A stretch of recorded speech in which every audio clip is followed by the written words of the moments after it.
Page number 601 अध्याय 38 चिकित्सा स्थान। श्लोक 77।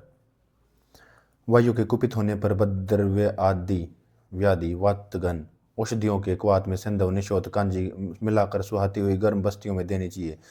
78। पित्त में न्योग्रद आदि गण के क्वाथ में काकुल्य आदि गण का घी कल्क और शर्करा मिलाकर बस्तियां शीतल देनी चाहिए। 69।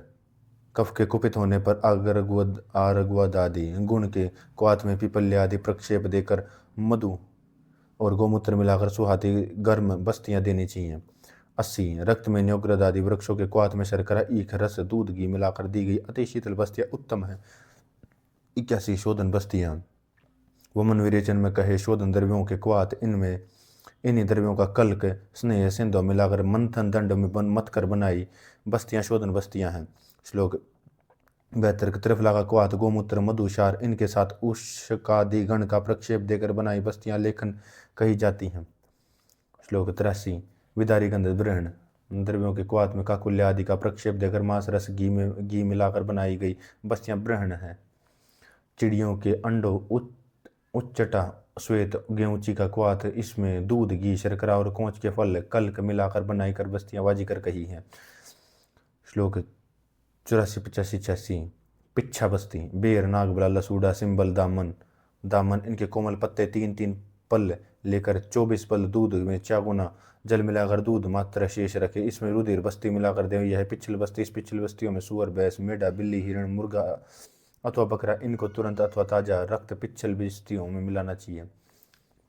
87। प्रियंगु आदि द्रव्यों के गण के क्वाथ में अम्बष्टादि गण का प्रक्षेप मिलाकर मधु और घृत बना डालकर बनाई बस्तियां ग्राही हैं। 88। इन्हीं उपर्युक्त योगों में पृथक पृथक सिद्ध किए स्नेह या मिलाकर इनसे सिद्ध किए यह स्नेह बस्तियों के रूप में भी बलि प्रकार देना चाहिए। 89। वंध्य स्त्रियों का वमन विरेचन आदि के शोधन करके शत पाक किए बला तेल का त्रिवर्त स्नेह से घी तेल वसा बस्ती देनी चाहिए। त्रिवर्त स्नेह महाव्याधि में बला तेल मूढ़ गर्भ चिकित्सा में कहा डल्लन शतपाक तेल से अलग बस्ती मानता है। वात व्याधि में कहा है शतपाक तेल का बरतने को कहता है परंतु शतपाक वाला तेल उत्तम है। श्लोक 90। उत्तम सत्व वाले मनुष्य में तीक्ष्ण बस्ती देवे मध्यम सत्व वाले में मध्यम और हीन सत्व वाले मृदु बस्ती देवे। श्लोक 91। उस समय इसी समय पर बल दोष और बस्ती द्रव्य के बल को देखकर रोगी को समझने वाला वैद्य बस्तियां देवे। बुद्धिमान पहले दोष को उत्क्लेश करने वाली बस्तियां देवे मध्य के दोष नाशक और अंत में संचमनीय बस्ती देवे। श्लोक 93, 94, 95। एरंड बीज मुलेठी पीपली सेंध वच हाउबेर मेनफल इनके कल्क वाली बस्तियां उत्क्लेश कही हैं। सोफ मुलेठी इंद्र जो मेनफल कांजी गोमूत्र वाली बस्ती दोषर है। प्रियंगु मुलेठी मुस्ता रसोत और दूध वाली बस्तियां दोषों का शमन करती हैं। श्लोक 96, 97, 98, 99। राजाओं या राजाओं के समान व्यवशाली बड़े पुरुषों के लिए स्त्रियों के लिए नाजुक प्रकृति तथा बालक तथा वृद्धों के लिए दोष निकालने के लिए बल वर्ण को बढ़ाने के लिए संक्षेप से मधु तेलिक बस्तियों को विधि में कहूँगा। इन बस्तियों में सवारी स्त्री सेवन भोजन आदि का कोई परहेज नहीं है। बहुत फल भी बहुत अधिक है और हानियां होने के भी संभावना नहीं है। इसलिए निरूह विधि को चाहने वाले सुखपूर्वक इनका व्यवहार कर सकते हैं। बुद्धिमान जब चाहे इनका बरत सकता है। श्लोक 100, 101।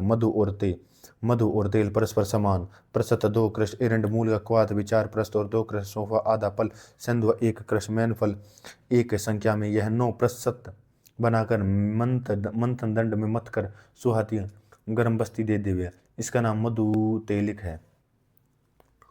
102। वच्च संध्व पीपली मुलेठी मैनफल प्रत्येक कार्य मधु और तेल 4 प्रसत एरंड का क्वाथ 4 प्रसत इनको मिलाकर बनाई बुस्ती युक्त रथ है।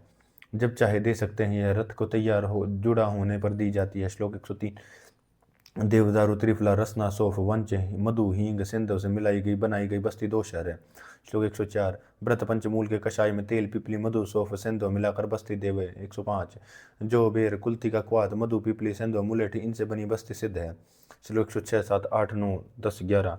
यापन बस्ती मुस्ता पाठा गिलोय कुटकी बला रसना पुनर्वा मजीठ अमलतास खस्य त्रयामाण गोक्रु व्रत पंचमूल लघु पंचमूल प्रत्येक 1 पल मैन फल संख्या में 8 संख्या में 8 लेकर 1 आडक जल में क्वाथ करे, चौथाई शेष रहने पर छान ले, इसमें दूध आधा आडक मिलाकर फिर पकाए, दूध मात्र रह जाने पर इसमें चौथाई जंगल पशु पक्षियों के मांस में और गृत छेपल सौंफ प्रियंगु मुलेट इंद्र जो रसोत के प्रत्येक एक कृष एक कल के रूप में संध्यो मिलाकर बस्ती देवे। यह वात रक्त प्रमेय शोभ अर्श गुल्म मूत्र दोष विसर्प ज्वर अति सार रक्त पित्त नष्ट करती है, बलदायक जीवनदायी वृक्ष चूषय शूलनाशक। यह मुस्तादि यापन बस्तियां सबसे श्रेष्ठ सब में श्रेष्ठ हैं। श्लोक 112। रोग को समझने वाला वैद्य बुद्धि से और औषध और रोग को समझकर इस बीज रूप न्याय से सैकड़ों बस्तियों को बनाए। श्लोक 113। अजीर्ण में बस्ती न देवे, बस्ती देने पर दिन में न सोए, शेष आचार आहार विधान का यथेच्छानुसार पालन करे। 114, 15, 16, 17। क्योंकि मधु और तेल इनमें मुख्यतः दिए जाते हैं, इसलिए वैद्य इन्हें मधु तेल कहते हैं। जुड़े हुए तैयार रथों में तैयार घोड़े हाथी के होने पर इनका उपयोग किया जा सकता है, इसलिए इन्हें युक्त रथ कहते हैं। सैकड़ों रोगों में इनसे बल वर्ण और पुष्टि से सिद्धि मिलती है, इसलिए इनको सिद्ध बस्ती कहते हैं। जो मनुष्य सुखी जीवन व्यतीत करते हों, थोड़े दोष वाले हों और जो नित्य संदिग्ध रहते हों, जो मृदु कोष्ठ वाले हों, उनमें मधु तेलिक बस्तियां बरतनी चाहिए।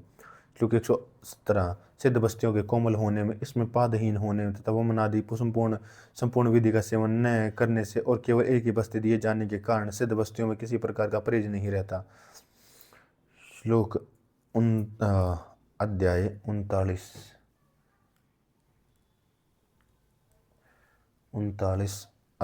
श्लोक 1-2। अब इसके आगे आतुरोपद्रव चिकित्सा का व्याख्यान करेंगे, जैसा भगवान धन्वंतरि ने कहा था। श्लोक 3, 4, 5। स्नेहपान वमन किए, विरेचन लिए, रक्त मोक्षण करवाए पुरुष की और निर्वह किए व्यक्ति की काया अग्नि मंद हो जाती है। यह अग्नि अतिशय भारी अन्न के सेवन से शांत हो जाती है। जिस प्रकार थोड़ी सी अग्नि बड़ी बहुत सी लकड़ियों के डालने में बुझ जाती है, यही अग्नि थोड़े एवं लघु अन्न के सेवन से तीव्र हो जाती है। जिस प्रकार बाह्य अग्नि सूक्ष्म और थोड़ी लकड़ियों से बढ़ जाती है, इसलिए कहा गया है। दोषों के निकालने के अनुसार सदा आहार की विधि कही गई है। श्लोक 6। यहाँ पर 3 माप हैं, यथा प्रस्थ आधा आडक और आडक। इनमें प्रस्थ अवर माप और आधा आडक मध्य माप है और आडक उत्तम माप है। प्रस्थ यहाँ पर 13.5 पल लेना चाहिए। विषमंतव्य। जिस परिणाम में विरेचन में दोष धर्म निकालें, उसके अनुसार आहार की व्यवस्था करनी चाहिए। उत्तम कोटि के विरेचन में 1 आडक, मध्यम कोटि के विरेचन में आधा आडक और अवर कोटि के विरेचन में 1 प्रस्थ दोष निकालना चाहिए। परंतु कुछ आचार्यों का कथन है कि वह विरेचन उत्तम कोटि का माना जाता है जिसके अंत में कफ का निस्सारण हो, भले ही वह विरेचन में कफ का निस्सरण हो जाए। और कुछ आचार्यों का कथन है कि हीन कोटि के विरेचन में 10, मध्यम और कोटि के विरेचन में 20, उत्तम कोटि के विरेचन में 30 है। वे 4 विरेचन माने जाते हैं। श्लोक 7, 8, 9, 10, 11।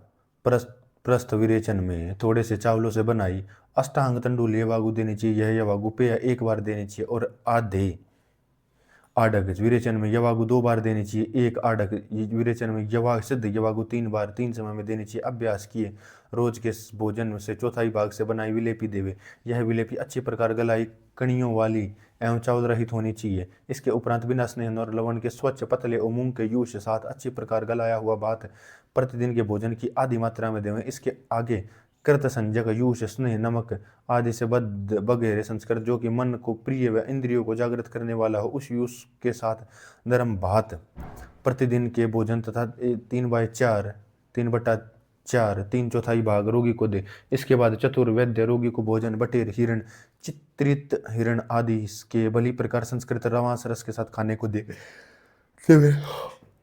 श्लोक 12। इससे प्रस्थ विरेचन हीन विरेचन है। इसमें पेय कर्म 1 अन्न काल में देना चाहिए। आधा आडक विरेचन मध्य विरेचन है। इसमें पेयादि कर्म 2 अन्न काल दें। आडक विरेचन उत्तम विरेचन है। इसमें पेयादि कर्म 3 अन्न तक देवें। श्लोक 13। पित्त कफ की अधिकता वाले नित्य मद्यपान करने वाले ठीक प्रकार के जिनका शोधन नहीं हुआ, उनमें पेय अभिषंद स्रोतों में कफ की वृद्धि उत्पन्न करती है, इसलिए इनमें तृणादि विधि बरते। श्लोक 14। वेदना इच्छित वस्तु की अप्राप्ति उपवास आदि नियम, शोक, उन्माद आदि मानस कारणों से उपवास किए हुए क्रश हुए पुरुषों को विरेचन दिए हुए की बातें चिकित्सा करें। विषमंतव्य लागन के पश्चात भी जब आहार देने का समय आवे तब विरेचनार्थक विधि से पेया विलेपी आदि की व्यवस्था करें। श्लोक 15-16। आडक, आधा आडक और प्रस्थ यह मात्रा विरेचन के विषय में है, परंतु विरेचन को समझने वाले इसको नहीं मानते, क्योंकि कफ का आना ही विरेचन की उत्तमत्ता है। विरेचन के पहले पित्त आता है, पित्त के निकलने पर उपरांत दूरस्थ आम रूपी कफ आता है। कफ आना ही एक मुख्य विरेचन है, यह विरेचन की बात है। श्लोक 17-18। क्योंकि बल, प्रवर, मध्यम, मध्य और अवर तीन भेद से 3 प्रकार का कहा है, इसलिए आहार क्रम भी 3 प्रकार का। बलवान मनुष्य एक अनुक्रम को एक ही बार बरते, मध्यम बल वाला 2 बार, दुर्बल मनुष्य 3 बार बरते। कई आचार्य इस विधि को मंदाग्नि, मध्यमाग्नि और उत्तमाग्नि के विचार से मानते हैं। श्लोक 19-20। पेयादि अन्न संसर्जन कर्म से बड़ी हुई अग्नि में दोषों के कुपित होने के भय से प्रथम मधुर, तिक्त, संदिग्ध, अमल, लवण, कटु रस खाए, पीछे मधुर, अमल, लवण रसों को, फिर मधु को, तिक्त को, इसके बाद संदिग्ध रुक्ष को अदल बदल कर खाए, इसके आगे स्वस्थ की भांति बरते। श्लोक 21। जिसने केवल स्नेह ही पिया हो, केवल वमन ही किया हो, वह मनुष्य 7 दिन केवल लघु भोजन ही करे। श्लोक 22। जिसने शिरावेद कराया हो, जिसका विरेचन दिया गया हो, ऐसे मनुष्य 1 मास तक, जब तक कि बलवान न हो, कोष, क्रोध आदि को छोड़ देवे। जिसने कराया हो वह क्रोध आदि को छोड़ देवे। श्लोक 23। रोगी एक अनुवासन बस्ती लेकर 3-3 दिन के एक क्रोध आदि का परहेज का पालन करे। तीसरे परहेज के पालने के उपरांत जैसा ठीक जचे वैसा करे। दूसरे कहते हैं कि अग्नि बल का विचार करके 5 दिन के पीछे जब ठीक समझे तब अनुवासन दे। वर्ण रोगी, संदिग्ध शरीर, शुद्ध शरीर, आंख के रोगी, ज्वर और अतिसार रोगी, ये तेल के भरे पात्र की जरा झटका लगने से गिरने वाले, मिट्टी के कच्चे बर्तन वाले शीघ्र टूटने वाले होते हैं। श्लोक 25-37। क्रोध करने पर कुपित हुआ पित्त, दाह, प्यास आदि पित्त जिन्हें उपद्रव करता है, परिश्रम करने से या सोचने से चित्त विभ्रम उत्पन्न होता। स्त्री सेवन करने पर भयानक रोग, आक्षेपक पक्षाघात, अंगों का जकड़ा जाना, गुहा भाग में शोथ, भयानक काश, श्वास, नारी का शुक्र की भांति रक्त रजस्त्राव आता है। दिन में सोने से कफजन्य रोग, प्लीहोदर, प्रतिशय, पांडुशोष, मोह, अंगों में स्थिरता, अविपाक रुचि होती है। जो रोगी सोना ही पसंद करता है वह तमोगुण से अभिभूत हो जाता। ऊंचे बोलने से वायु सिर दर्द उत्पन्न करती तथा अंधापन, जड़ता, गंधनाश, बहिरता, जाबड़े का खुला रहना, अनिमंत, अर्दित, नेत्र स्तंभ, नेत्रृष्णा, निद्राकाश, हिलाना, वाजन्य उपद्रव हो जाते हैं। सवारी पर सवारी करने पर वमन, मूर्छा, भ्रम, क्लम, अंगों का पकड़ना जाना, इंद्रियों का विभ्रम हो जाता। देर तक बैठे रहने से श्रोणी में वेदना होती, बहुत चलने से जंघाओं में वेदना होती, टांगों का सूखना या शोफ तथा पादहर्ष हो जाता। शीतल जल या चंदन आदि शीतल वस्तुओं के भोग करने से वायु की वृद्धि होती है। अंगों का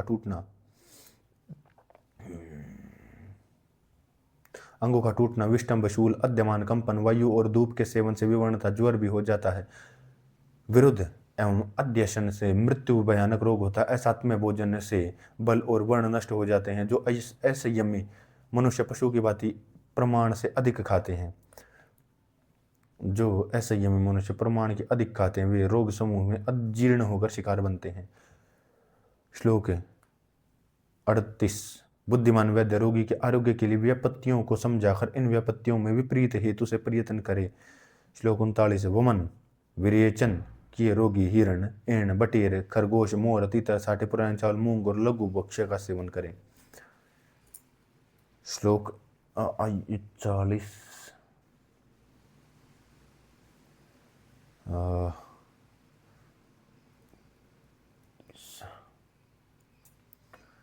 अध्याय 40 श्लोक 1-2।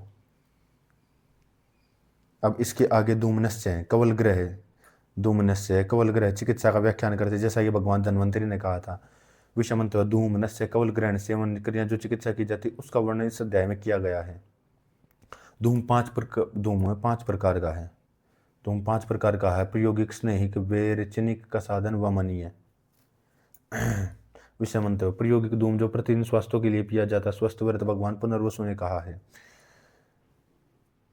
श्लोक 4 इसके लिए एलादिगण में से कूट और तगर को छोड़कर शेष द्रव्यों को बारीक पीसकर 12 अंगुल लंबी और अंगुली के समान मोटे सरकंडे पर रेशम के वस्त्र और 8 अंगुल लपेटकर इनका लेप कर दे। यह व्रत प्रायोगिक धूम प्रतिदिन बरतने के लिए एरंड आदि स्नेह फल देवदार आदि की लकड़ी का बुरादा मोम राल गुगलू आदि को स्नेह में मिलाकर स्नेहिक धूम में बरते। शिरोविरेचन द्रव्य चिरचिटे के बीज विडंग विरेचन धूम में बरते। बड़ी कटेरी त्रिकटु कसौंदी हींग हिंगोट मेनसिल गिलोय काकड़ा श्रृंगी आदि और कास हर वस्तुएं कासगन धूम में बरते। स्नायु चर्म खुर सिंग केकड़े अस्थि सूखी मछली सूखा मांस केचुआ आदि वमन करने वाले द्रव्यों को वमनीय रूप में बरते। विषमंतव्य चरक में सोम रेशम वस्त्र से लपेटने का विधान नहीं है, होना भी नहीं चाहिए, क्योंकि रेशम के धूम में दुर्गंध होती है। श्लोक 5 धूम नेत्र को बनाने के लिए बस्ती नेत्र के समान स्वर्ण चांदी या लकड़ी के धूम नेत्र में आगे कनिष्ठिका उंगली के समान मोटा मटर के दाने योग्य स्त्रोत मूल के अंगूठे में के मोटाई समान धूमवर्ती के प्रयोग होने वाला स्त्रोत 48 अंगुल लंबा का प्रायोगिक धूम के लिए होना उत्तम है होना चाहिए। स्नेहन के लिए 32 अंगुल विरेचन के लिए 24 कासगन धूम में 16 और वमनीय में 16 अंगुल होना चाहिए। इसका छेद बेर की गुठली के बराबर होता है। वर्ण नेत्र की लंबाई 8 अंगुल वर्ण के धूम देने के लिए मटर के बराबर मोटाई और छेद कुल्ती के जाने योग्य होता है। विषमंतव्य जो सज्जन कहा करते हैं हुक्का पीना भारतीयों को मुसलमानों से सीखा वह इस सूत्र को बताई गई धूम नेत्र धूमपान नलिका का निर्माण की विधि पर ध्यान दें।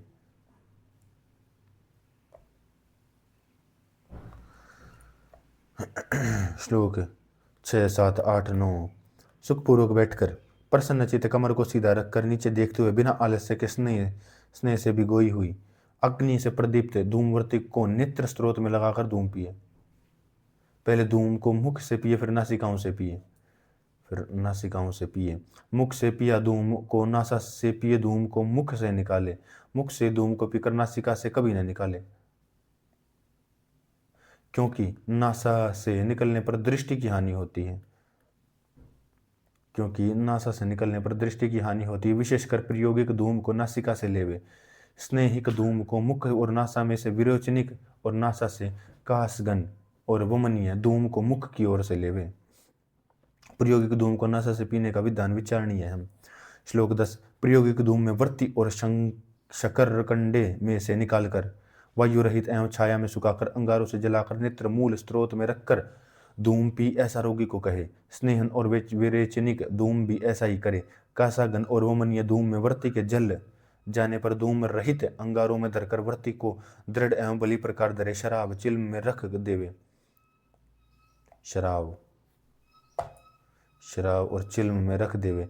इसके ऊपर दूसरा शराब जिसके मूल में छेद उसे रखकर ढककर छेद में धूम नेत्र के मूल को लगाकर धूम पिए। धूम के शांत हो जाने पर बची हुई वृत्ति को फिर से रखकर पिए जब तक कि दोष का शोधन न हो जाए। यह धूमपान की विधि है। श्लोक 11 शोफ थकान भय क्रोध गर्मी विष रक्त पित्त मध्य मूर्छा दाह प्यास पंड रोग तालु शोष वमन शिरोभिघात उद्गार अपतर्पण तीम्र प्रमेह उदर अद्यमान उदावर्त से पीड़ित बालक वृद्ध दुर्बल विचिरेचन लिया अस्थापन लिया रात का जागा गर्भवती रुक्षशीन उर्षत मधु घृत दधी दूध मछली मध्य जवागु का पान किए। अल्प कफ वाले व्यक्ति धूमपान न करें। श्लोक 12 बिना समय के किया हुआ धूमपान भर्म मूर्छा शिरोरोग ग्रहण नेत्र आंख जीवा इसका नाश भयानक रूप से करता है। बिना समय के किया हुआ धूमपान शिरोरोग ग्रहण नेत्र नाश और भयानक रूप से करता है। श्लोक 13 इनमें से पहले धूमों का प्रयोग 12 समय में करना चाहिए। छींक लगने पर, दातुन करने पर, नशा लेने पर, स्नान के पीछे, भोजन कर चुकने पर, दिन में सोकर, चीख लगा दातुन दिन में सोकर मैथुन के पीछे वो मन करके मलमूत्र को त्याग कर हंसने पर, क्रोध करने पर और शास्त्र क्रम के पीछे करे। इसमें स्नेहिक धूम मलमूत्र त्याग कर चीख आने पर, हंसने पर, क्रोध करने पर मैथुन के पीछे बढ़ते। इसमें स्नेहिक धूप और विरेचनिक धूम स्नान वमन और दिन में सोने के पीछे बढ़ते। प्रयोगिक धूम दातुन करने के पीछे, नस्य स्नान और शस्त्र कर्म के पीछे बढ़ते।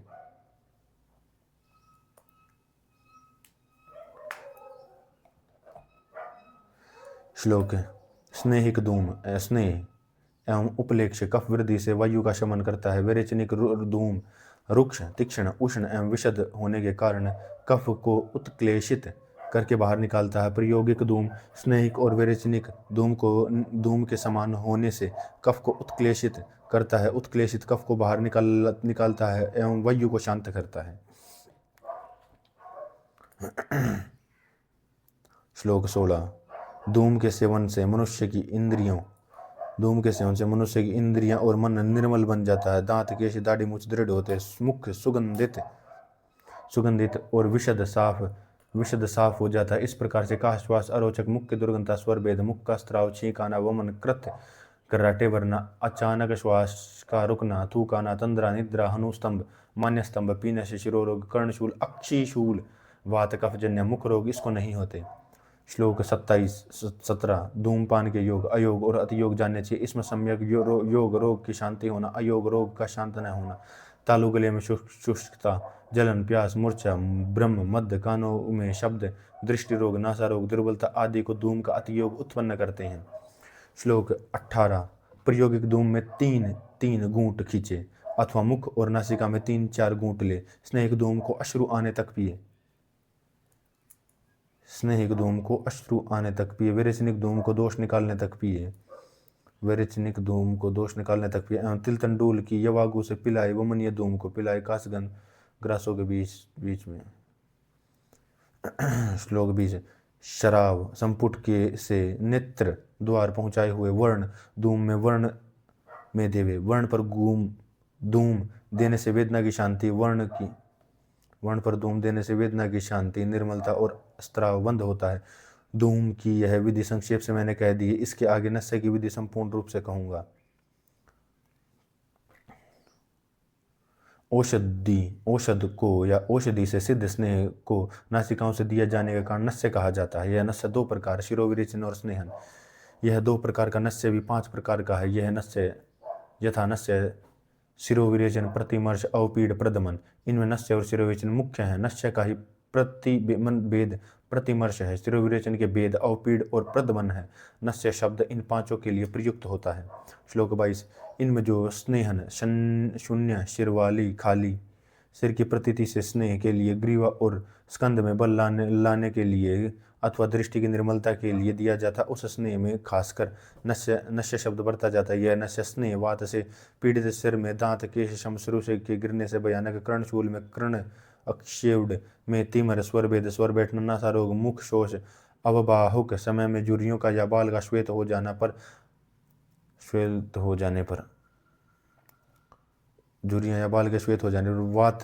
वात पित्तजन्य कष्टदायक मुख रोगों में, दूसरे के रोगों में, पित्तनाशक द्रव्यों में, सिद्ध घी, तेल, वसा, मज्जा, स्नेह नस्य में देना चाहिए। शिरोविरेचन श्लोक 23 कफ से भरे तालु, कंठ, सिर में, अरोचक में, सिर में भारीपन में, शूल में, पीनस में, अर्ध्व में, वेदक में, कृमि, प्रतिशय, अपसमार में, गंध के नाश में, अन्य ऊर्ध्व जत्रुगत कफजन्य रोगों में, शिरोविरेचन द्रव्यों में से अथवा इनसे सिद्ध स्नेह से शिरोविरेचन नस्य देना चाहिए। यह दोनों प्रकार का नस्य बिना भोजन कराए भोजन के समय पूर्वाह्न में कफ रोगियों को देना चाहिए, पित्त रोगियों को मध्याह्न में, वात रोगियों को अपराह्न में देना चाहिए। श्लोक 25-27 शिरोविरेचन के योग्य पुरुष को मलमूत्र का त्याग करके थोड़ा सा भोजन किए हुए आकाश में बादल न होने पर दातुन और धूमपान के मुख के स्रोतों को शुद्ध करके हाथों को अग्नि पर गर्म करके उससे गला, कपोल तथा माथा इनको स्वेद देकर एवं मल कर वायु, धूप और धूल से रहित घर में रोगी को पीठ के बाहर चित्त लेटाकर हाथ पैर को सीधा फैलाकर सिर को नीचे की ओर कुछ लटकाकर आंखों के सामने से ढांपकर बाएं हाथ की प्रदेशनी अंगुली से नासा के अग्रभाग को कुछ उठा उठा के स्रोत के निर्मल सीध रहित होने पर गर्म पानी से गर्म किए स्नेह को दक्षिण हाथ से स्वर्ण चांदी ताम्र मिट्टी के पात्र शुक्ति में रखे हुए स्नेह शुक्ति या रुई के फोए में सुहाता हुआ गर्म स्नेह को बहुत जल्दी तक न रुककर एक समान धार से नासिका में इस प्रकार से डाले कि स्नेह नेत्र तक न पहुंचे। स्नेह को डालते समय रोगी सिर को न हिलाए, न क्रोध करे, न बोले, न छीके, न हंसे। ऐसा करने से स्नेह ठीक प्रकार नहीं पहुंचता, उससे काश प्रतिशय शिरोरोग अक्षी रोग हो जाते हैं। श्लोक 28 है। इन स्नेह की मात्रा 8 बिंदु है। प्रदेशनी अंगुली के 2 पर्व स्नेह में डुबाकर उनसे निकली 8 बूंद प्रथम मात्रा में, दूसरी मात्रा शुक्ति, तीसरी मात्रा पणी शुक्ति 64 बूंद है। ये 3 मात्राएं बल के अनुसार देनी चाहिए। प्रथम श्लोक 29-30 है। बुद्धिमान मनुष्य को स्नेह नस्य को किसी प्रकार भी निकले, यह स्नेह नस्य श्रृंगाटक मर्म तक फैलकर मुख से निकल जाता है। कफ के उत्क्लेशित होने के भय को इसका वाम दक्षिण पार्श्व में रोके बिना थूक देवे। श्लोक 31। नस्य देने के उपरांत फिर गले से कपूल आदि पर स्वेद देकर धूम का सेवन करे, इसको अभिषंद भोजन देवे। इसके पीछे इसको आचारिक नियम पालन कर्म बताए हैं। धूम स्नेह धूप मध्य दर्वपन सिर स्नान बहुत सवारी क्रोध आदि को छोड़ देवे। श्लोक 33-34। नस्य के योग अति योग अयोग के लक्षण ये हैं। नस्य के सम्यक योग में सिर में लघुता, सुख से सोना, नींद आना और जागना, रोगों की शांति, इंद्रियों की निर्मलता, मन का सुख होता है। नस्य के योग से अति योग से के लक्षण नस्य सिर लघुता, सुख से सोना, नींद का आना और जागना, रोगों की शांति, इंद्रियों में निर्मलता, मन का सुख होता है। सिर का अति स्नेहन होने से कफ का गिरना, सिर में भारीपन, इंद्रियों का विभ्रम होता है। इसमें रुक्ष उपचार करे। अयोग में वायु की विपरीत गति में इंद्रियों की रुक्षता, रोग या शांत न होना, इसमें पुनः नस्य देना चाहिए। श्लोक 36। शिरोविरेचन स्नेह की मात्रा 4, 6 या 8 बूंद प्रतिनासा पुट के लिए इनको बल के अनुसार बरतना चाहिए। श्लोक 37, 38, 39, 40, 42। शास्त्र चिंतकों ने प्रयोग की दृष्टि से नस्य के 3 लक्षण शुद्ध, हीन और अतियोग रूप से कहे हैं। शुद्धि के लक्षण सिर में लघुता, स्त्रोतों की निर्मलता, रोग की शांति, मन और इंद्रियों की निर्मलता, यह शरीर की शुद्धि का लक्षण है। हीन शुद्धि में स्त्रोतों का कंडू, मल, कफ वृद्धि, भारीपन, कफ का बहना, सिर का हीन शोधन होने पर यह लक्षण होते हैं। सिर का अति विरेचन शोधन होने पर मस्तुलुंग का आना, वात की वृद्धि, इंद्रिय विभ्रम, शरीर में रिक्तता होती है। सिर का हीन और अति शोधन होने पर क्रमशः कफन और वातनाशक चिकित्सा करे। भली प्रकार से सिर का शोधन होने पर भी घी का नस्य देना चाहिए। 1 दिन के अंतर से, 2 दिन के अंतर से या 7 दिन के पीछे अथवा 21 दिन के पीछे बार बार जब तक ठीक समय नस्य न दे। वायु का अधिक प्रकोप होने पर, जिस वायु का रोग होता है, उस समय नस्य देना चाहिए। अर्थात जिस मानव की वायु द्वारा अत्यंत अभिभव पीड़न हो रही हो, उसको दिन में 2 बार नस्य देना चाहिए। श्लोक 44 है। अवपीड़नस्य शिरोविरेचन की भांति अभीषण मेद कफ से भरे सिर वाले सर्पदृष्ट मूर्छित पुरुषों को देना चाहिए। इसके लिए पिपली, विडंग और शिरोविरेचन द्रव्यों में से किसी एक को पीसकर दबाकर निचोड़ कर देना चाहिए और शर्करा, इक्षुरस, दूध, घी, मांस रस में से किसी एक को क्षीण हुए एवं रक्त पित्त रोगियों को देना चाहिए। श्लोक 12 अर्थात कृष, दुर्बल, भीरु, कोमल प्रकृति तथा स्त्रियों के सिर के शोधन के लिए सिद्ध किए स्नेहों का द्रव्य कल्क हितकारी है। श्लोक 46। मानसिक विकार, कृमियों और विष से पीड़ित रोगियों के लिए चूर्ण को नाक में फूके। विषमंत प्रद्मन नस्य भी शिरोविरेचन नस्य का एक विकल्प है। यह चूर्ण रूप में सूखा चूर्णित द्रव्य नाक में डाला जाता है, जिसे सूंघनी कहते हैं। यह इससे चुटकी भर कर नासा पुट में डाला जाता है अथवा यह नालियां भरकर वैद्य नासा रोग में फूकता है। श्लोक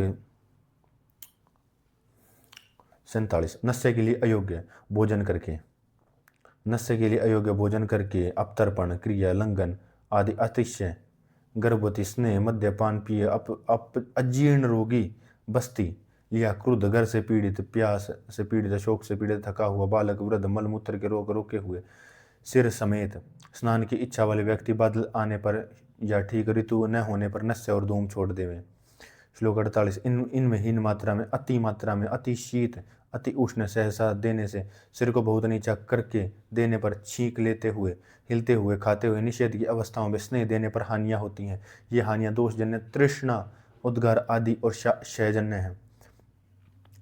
श्लोक 49। कहा भी गया है, नस्य और शिरोविरेचन में दो प्रकार की हानियां होती हैं। इनमें स्नेह नस्य में दोषोत क्लेशजन्य और शिरोविरेचन में क्षयजन्य, दोष क्षयजन्य हानियां होती हैं। श्लोक 50। दोषोत क्लेशजन्य हानियों की चिकित्सा शोधन और शमन से करे। क्षयजन्य हानियों की चिकित्सा उनके अपने दोषों में अनुसार ब्रहण विधि से करे। श्लोक 51। प्रतिमर्श नस्य का उपयोग 14 समय में करना चाहिए। यथा प्रातः विस्तार से उठने पर दांतों को साफ करें, घर से बाहर निकलते समय व्यायाम, मैथुन मुसाफरी से थका होने पर, मलमूत्र, कवल और अंजन के पीछे भोजन करके, वमन करके, दिन में सोकर और सायकाल प्रतिमर्श नस्य लेना चाहिए। श्लोक 52। इनमें प्रातःकाल बिस्तर से उठकर सेवन किया प्रतिमर्श नस्य रात्रि में एकत्रित हुए नासास्त्रोत में आए हुए मल को नष्ट करता है और मन की प्रसन्नता करता है। दांतों को साफ करके लिया प्रतिमर्श नस्य दांतों को दृढ़ एवं मुख में सुगंध उत्पन्न करता है। घर से बाहर जाते समय सेवन किया प्रतिमर्श नासा स्त्रोतों को क्लीन कर रखने से धूल एवं धुएं का प्रभाव नहीं होने देता। व्यायाम, मैथुन का मुसाफरी से थके हुए होने पर सेवन किया नस्य थकान को मिटाता है। मलमूत्र त्याग के पीछे सेवन किया दृष्टि के भारीपन को दूर करता है। कवल के पीछे लिया दृष्टि को निर्मल करता है। भोजन करके सेवन किया स्त्रोतों को निर्मलता और हल्कापन उत्पन्न करता है। वमन के पीछे सेवन और प्रतिमर्श नस्य स्त्रोतों में लगे कफ को हटाकर भोजन में रुचि उत्पन्न करता है। दिन में सोकर उठने पर लिया नस्य निद्राशेष का भारीपन और मल को दूर कर चित्त की एकाग्रता उत्पन्न करता है। सायकाल को लिया नस्य सुखपूर्वक नींद और जाग लाता है। श्लोक 43। नाक में नस्य रूप से डाला स्नेह थोड़ा सा सिकुड़ने पर जब मुख में आ जाता है उतना प्रतिमर्श का प्रमाण जाने, उसे प्रतिमर्श की मात्रा समझे। श्लोक 54-55। नस्य से मनुष्य के जत्रु के ऊपर के रोग शांत हो जाते हैं। इंद्रियों में निर्मलता और मुख में सुगंधता आती है। हनु दंत, सिर, ग्रीवा, तिरक, बाहु और छाती में बल आता है। वल्ली पलित गंजापन, व्यंग भी उत्पन्न नहीं होते। श्लोक 56-57। वायु कफ में तेल शुद्ध और वायु में वसा, पित्त में घी और वायु मिश्रित पित्त में मज्जा का नस्य देना चाहिए। 4 प्रकार के स्नेह की यह विधि कफ स्थान तथा अविरोधी होने पर इनमें से चारों में से तेल का ही उपयोग किया जाता है। विषमंतव। यद्यपि नस्य में चारों प्रकार के स्नेहों का दोषानुसार प्रयोग होता है तथापि सिर कफ का स्थान और तेल का विरोधी वर्धक प्रकोपक नहीं, अतएव यथासंभव तेल का ही प्रयोग करना चाहिए। श्लोक 48, 49, 50। इसके आगे कवल ग्रहण की विधि कहूँगा। कवल 4 प्रकार का है। कवल 4 प्रकार स्नेही, प्रसादी, शोधन और रोपण। वायु में सन्निग्ध उष्ण द्रव्यों के स्नेही कवल, पित्त में मधुर शीतल द्रव्यों में प्रसादन, कफ में कटु अमल रुक्ष, उष्ण द्रव्यों में शोधन में वर्ण कषाय मधुर तिक्त, उष्ण द्रव्यों में रोपण वर्ते। 4 प्रकार के कवल में यह भेद कहा गया है।